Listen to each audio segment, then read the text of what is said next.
Well, I guess I'll have to do a week video on what I eat. I think I'll do it just for the 5 days. Saturday, Sunday's always a little chaotic, so we don't really know what we're going to eat. This morning I'm going to go out and eat gorditas. It's a corn, like rather thick tortilla, but they cut it and they open it and they put meat and cheese in it.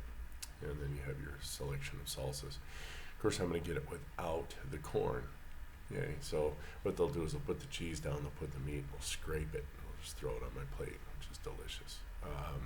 Pretty much zero carb. Now, I don't know if they add nor, so I'll have my little fight with a little bit of extra thirst today, but it's no big deal. Um, so I did see an article on how Alzheimer's and frequent naps are kind of interlinked. So if you're doing the former, you're going to be doing the later, or vice versa. And not a one of them touched on diet. Not a one of them touched on the fact that I used to nap a lot. Um, who knows if it's because it's not enough good sleep in the evening? Who knows if whatever the reason is? I happen to know that since I eliminated sugar, grains, seed oils, and refined foods from my diet, I haven't had a nap in almost a year. And I think I actually had one when I caught the letter. But then that only lasted for a grand total of 15 hours. And no sequela, no phlegm, no snots, no cough, no lung issues. I polished that thing off in less than 24 hours. That was pretty cool. Fasted through the whole thing. Boom. So and I think I even made a video that morning. I was still lucid. I was up. Just had this. I know my immune system was going after it. But here's what happens.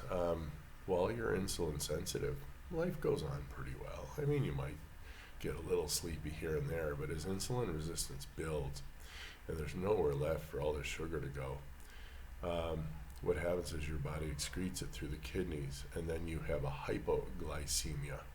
Now that causes you to be very sleepy and lethargic. And while you're napping, cortisol will take over and pump the blood sugar back up, which will wake you up, but even sometimes you're in such a stupor. Because it's not a quality sleep, not at all. And we happen to know that there is literature suggesting that Alzheimer's disease, which is relatively new, it's interestingly over the last 50 years since they changed the dietary suggestions for the Western world. Correlative. Can't say A causes B or vice versa, right? But what we can say is that we have noticed that a good brain looks like all full, a nice hemisphere, say if you took a quarter section of a healthy brain, and this other brain, where it should be like this, is kind of all shriveled up and big gaping holes. It's just, the brain literally is, I think it's rotting out on too much glucose. I'm not a doctor, I'm not a nutritionist. I don't want to be one, actually, because then I can't work the way I do.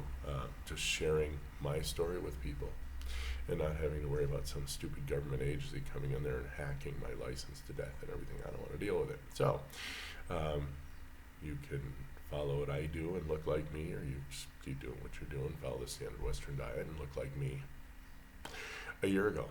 That's up to you. I just tell stories, kind of like Jesus. Jesus just tells stories. You want to go to heaven? Do this. You don't. Perhaps. Satan. So that's kind of how that works. The blood sugar problem is humongous, and your body eventually can't keep up. And I don't really pretend to understand the process of why glucose eats the brain, but it does. And is that the right medical term? Is that the scientific term? I wouldn't know that from a hole in the wall. What I do know is people who eat an awful lot of sugar and grains and seed oils and refined foods wind up taking a lot of naps, and then by the time they're age 60 and pushing 70s, they start forgetting things. And then they forget who they are, and they forget who you are. And I can't imagine living any amount of time just scared to death that everyone around me is a stranger. Now, if that doesn't scare your butt into changing your dietary issues, at least to find out if that's a potential. You know, I have found in life you can't blame God. You have to blame yourself, because you create your own hell, and that would be hell. But that's always up to you, right? So I'm going to go make myself a delicious cup of coffee. I'm going to join my gorditas after about a 21 hours of fasting. I'll see if I can talk everyone into maybe eating chilorio or lonches today, which is pork meat mixed with 2 different types of chili. So the chilorio is most like what you would consider a chili flavor, American chili, obviously without beans and all the nonsense, actually delicious. And then the other thing, the lonche meat, is there's nothing comparable in the U.S. cuisine. Nothing, absolutely nothing. Matter of fact, worldwide, there's nothing comparable. And I have eaten everything from French to German to Asian to Polish to U.S. And I imagine the Southern Hemisphere pretty much either follows the SAD, standard American diet, standard Western diet, or they have their own intricacies in Brazil or Uruguay or one of these South American places, thanks to the indigenous populations. Big fan. All right, so that's it. We'll chat again later.